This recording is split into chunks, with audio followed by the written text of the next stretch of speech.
Dineklara ng pugante ng Sandigan Bayan si dating Congressman Zaldico at 3 iba pa. Gumulong na rin ang pre-trial sa mga kaso laban sa kanila kaugnay sa flood control scam. Live mula sa Quezon City, nangunguna sa balita si Gio Robles. Gio, bakit nagdesisyon ang Sandigan Bayan na deklarang pugante si Zaldico?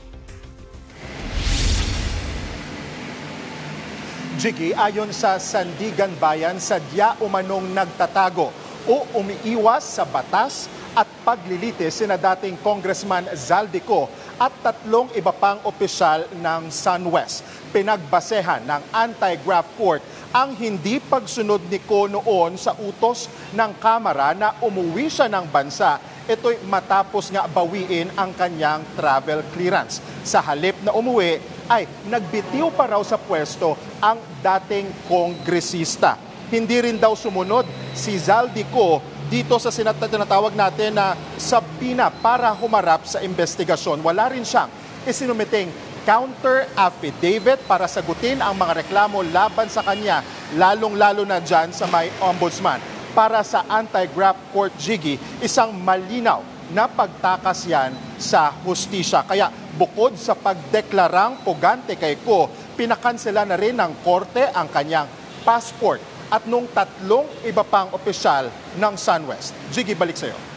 Gio, anong ibig sabihin to? Anong implication nito pagka sinabing pugante na siya at ano epekto nito kay Zaldico?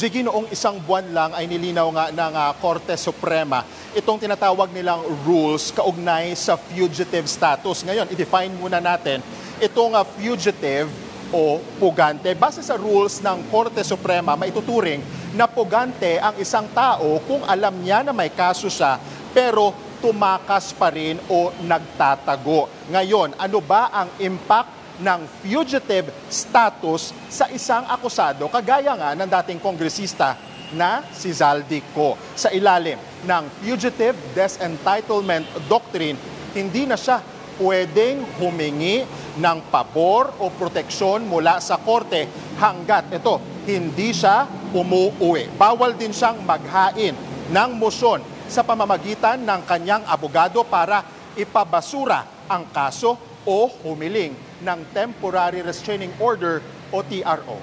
Jiggy. At itong pre-trial sa kanyang kaso, anong update dito?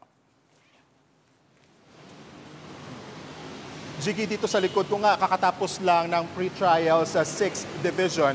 Alam mo, Jiggy, ngayong araw nilabas na rin ng desisyon na hindi pinayagan ng Sandigan Bayan 5th Division naman itong hiling ng prosekusyon na i-consolidate o pag-isahin ang mga kasong graft at malversation laban kay Zaldico, mga opisyal ng DPWH mula sa Mimaropa o Region 4B at maging sa SunWest. Posibleng magpapabagal pa kasi daw yan sa paglilitis. At gaya nga ng sabi ko kanina, Jiggy, hindi pwedeng humiling ng pabor tulad ng consolidation ang isang akusado gaya ni Zaldico na itinuturing na ngayong pugante ng Sandigan Bayan. Jiggy.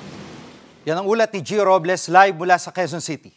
Mga kapatid, Jiggy Manikad po, pagdating sa mahalagang balita sa loob at labas ng bansa, dapat una sa lahat, mag-follow at mag-subscribe na sa social media pages ng News 5.